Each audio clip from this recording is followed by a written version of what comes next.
हरिओम नमो नमः। आज हम संख्यावाचक शब्दः पढ़ेंगे। तो यहाँ पे बताया गया है कि जो शब्द संख्या का बोध कराते हैं उन्हें संख्यावाचक शब्द कहते हैं। जो शब्द क्या करते हैं, संख्या का बोध कराते हैं, उन्हें क्या कहा जाता है, संख्यावाचक शब्द। जैसे एक, दो, तीन, चार, पाँच, जो भी संख्याएं, इन सभी संख्यावाचक शब्दों का प्रयोग विशेषण के रूप में होता है। विशेषण आपको पता ही है कि विशेषण क्या है। विशेषण की परिभाषा है कि जो किसी की विशेषता प्रकट करता है तो उसे विशेषण कहते हैं। तो इन सभी संख्यावाचक शब्दों का प्रयोग विशेषण के रूप में होता है। विशेष्य जिस विभक्ति वचन और लिंग में होता है, विशेष्य होता है जिस, जैसे हमारे पास यहाँ पे एकः बालकः, तो बालक क्या है, विशेष्य, और एकः क्या है, विशेषण। तो एकः विशेषण है और बालक विशेष्य है।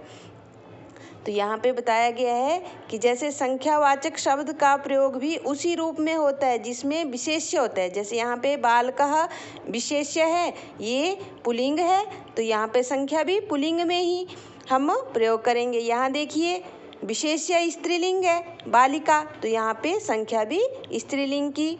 जैसे जब विशेष्य हमारा स्त्रीलिंग में है तो हमारा जो विशेषण है वो भी संख्या के रूप में जो विशेषण हम प्रयोग करेंगे वो भी किसमें होगा, किसमें होगा, दिमाग लगाइए, वो भी हमारा स्त्रीलिंग में ही होगा। तो यहाँ पे अभी आप उदाहरण से समझेंगे। जैसे एक उदाहरण यहाँ पे दिया गया है, एकः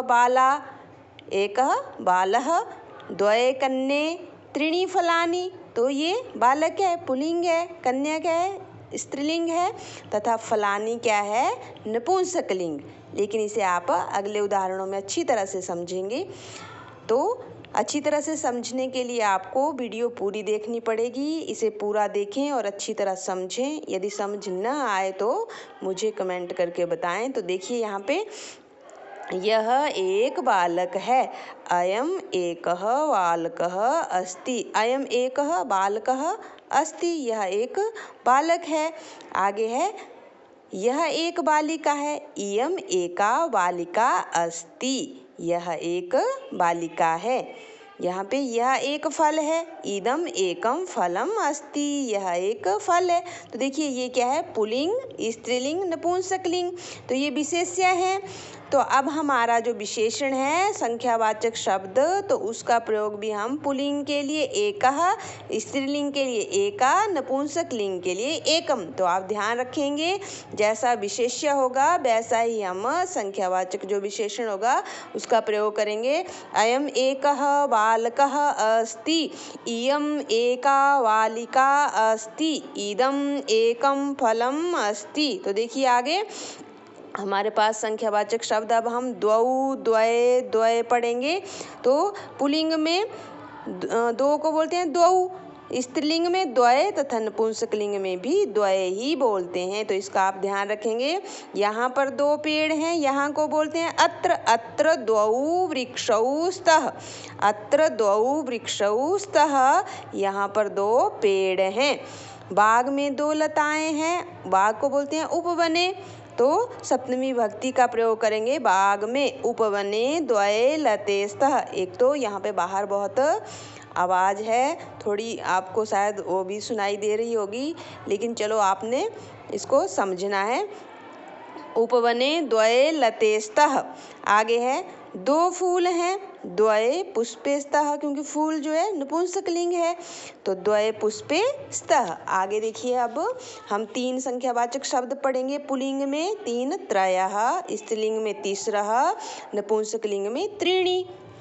देखिए उदाहरण, तीन छात्र हैं, त्रयः छात्राः सन्ति, तीन कन्याएं हैं, तिस्रः कन्याः सन्ति, तीन पुस्तकें हैं, त्रीणि पुस्तकानि सन्ति। तो आप ध्यान रखेंगे यहाँ पे संख्या का, पुल्लिंग के लिए त्रयः, स्त्रीलिंग के लिए तिस्रः, नपुंसकलिंग के लिए त्रीणि। आगे देखिए, दशरथ के चार पुत्र थे। अब हम चार के बारे में पढ़ेंगे। चत्वारः, चतस्रः, चत्वारि, पुल्लिंग में चत्वारः, स्त्रीलिंग में चतस्रः, नपुंसकलिंग में चत्वारि। दशरथस्य चत्वारः पुत्राः आसन्। दशरथ के 4 पुत्र थे, उसकी 4 कन्याएं हैं। तस्य चतस्रः सुताः सन्ति। कन्या को क्या लिखा गया है? सुताः सन्ति। मेरे 4 मित्र हैं। मम चत्वारि मित्राणि सन्ति। मम चत्वारि मित्राणि सन्ति। मेरे 4 मित्र हैं। आगे देखेंगे आप, यहाँ पे लिखा गया है कि 5 से आगे की संख्याएं तीनों लिंगों में समान होती है। कि 5 से आगे की जो संख्या है वो पुल्लिंग हो, स्त्रीलिंग हो, चाहे नपुंसक लिंग हो, तीनों लिंगों में एक समान होती है। लेकिन 4 तक जो है पुल्लिंग में अलग है, स्त्रीलिंग में अलग है तथा नपुंसक लिंग में अलग है। तो अब इसे भी हम उदाहरण से समझेंगे। देखिए, पांडु के 5 पुत्र थे, तो पंच, हाथ में 5 अंगुलियां हैं, स्त्रीलिंग में भी पंच। ये 5 कपड़े हैं, नपुंसक लिंग में भी पंच। तो ध्यान रखेंगे कि 5 से आगे की संख्याएं तीनों लिंगों में एक ही समान चलती है। पांडोः पंचपुत्राः आसन्, हस्ते 5 अंगुल्यः सन्ति, एतानि 5 वस्त्राणि सन्ति।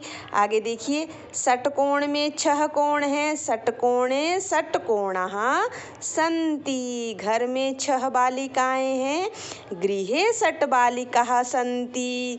उसके 6 आभूषण हैं, तस्य 6 आभूषणानि सन्ति।